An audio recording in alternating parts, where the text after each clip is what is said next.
Relacionado ao trabalho de Ning Li está o efeito Podkletnov. Logo após a publicação dos primeiros artigos dela, o cientista russo Eugene Podkletnov começou a trabalhar com discos de YBCO, óxido de ítrio-bário-cobre, girando. Curiosamente, o YBCO foi inventado aqui na UH por um pós-graduando. Segundo consta, o material foi roubado por outra universidade. No dia seguinte à apresentação para a orientadora, esse professor apareceu em outra instituição e depositou a patente do YBCO literalmente no dia seguinte. Robert Becker fez um trabalho sobre gravidade quantizada, aplicou as equações de Maxwell. A gravidade de forma análoga ao que se faz com a eletricidade. A tese dele está na universidade, mas só em papel. Tive que fotografar página por página. E ela só foi consultada 2 vezes, em 1999 pela Agência de Inteligência de Defesa e por mim no ano passado. A descoberta foi acidental. Ele trabalhava com supercondutores sem nenhuma relação com gravidade. Um colaborador entrou no laboratório fumando cachimbo e a fumaça passou sobre o supercondutor, havia um vórtice na fumaça. Eles investigaram e concluíram que era uma onda gravitacional emanando do supercondutor,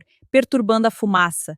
Ele obteve uma patente em 2001 e colaborou com o Marshall Space Flight Center da NASA. A história é que não pagaram as passagens no prazo, ele ficou irritado e não quis mais colaborar.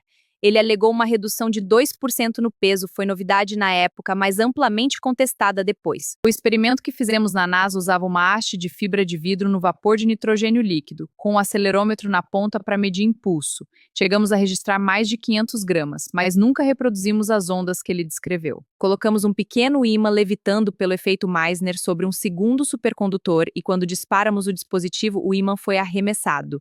E quando você retira o disco, ele está completamente intacto. O recipiente ao redor explode, mas o disco não tem um arranhão. Conseguimos até um filme a 1 milhão de quadros por segundo de uma onda saindo do emissor, por isso passamos a usar baldes de plástico do mercado depois de destruirmos vários recipientes de vidro pelo laboratório. Claude Poer, na França, é talvez o único que fez algo parecido com o trabalho de Podkletnov de forma bem-sucedida e publicou. Ele mantém o disco estático e busca obter um impulso propulsivo. Quando o emissor é ativado, o recipiente de nitrogênio líquido explode, alguma força sai do supercondutor. E quando você retira o disco, ele está completamente intacto. Uma explicação alternativa é que a explosão seria simplesmente o nitrogênio líquido vaporizando. Mas há coisas que não batem com essa explicação. José Vargas trabalhou brevemente aqui e depois foi para a Universidade da Carolina do Sul, onde construiu seu próprio gerador de feixe gravitacional. 2 eletrodos assimétricos gerando um campo elétrico não homogêneo. O site Experimental Gravity ainda está no ar, embora não esteja claro o que estão fazendo.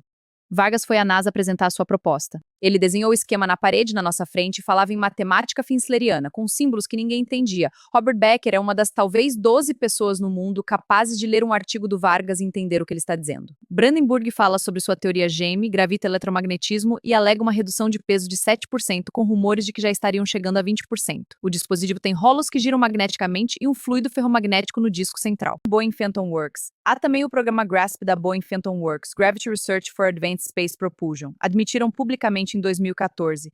Os famosos triângulos negros dos relatos de OVNIs seriam supostamente o TR-3B, um veículo projetado para parecer um OVNI sem ser um.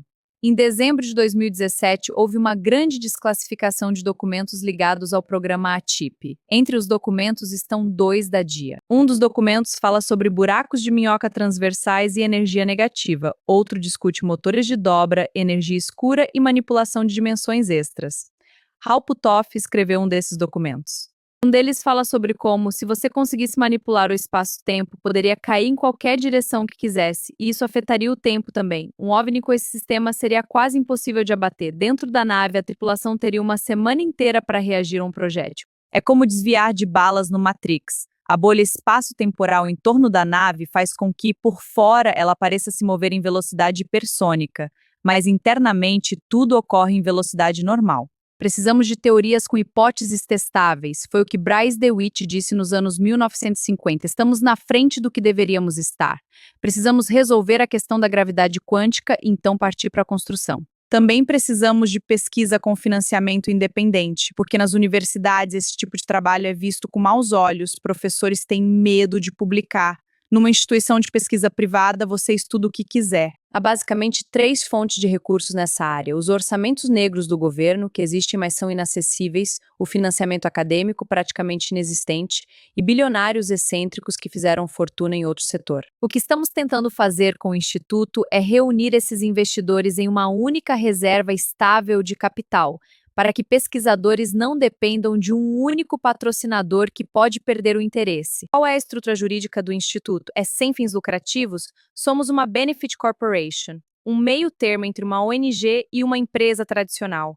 Temos uma missão de benefício público, mas podemos receber investimentos e dar retorno, o que uma ONG não pode fazer. Estamos registrados em Delaware porque Big Corn não existe no Alabama. A ideia é remunerar bem os inventores com royalties, porque quem inventa no Arsenal pode trabalhar 40 anos sem ver um centavo do próprio trabalho. E o inventor que tem medo de desaparecer? Fazer tudo de forma pública ajuda, mas não é garantia.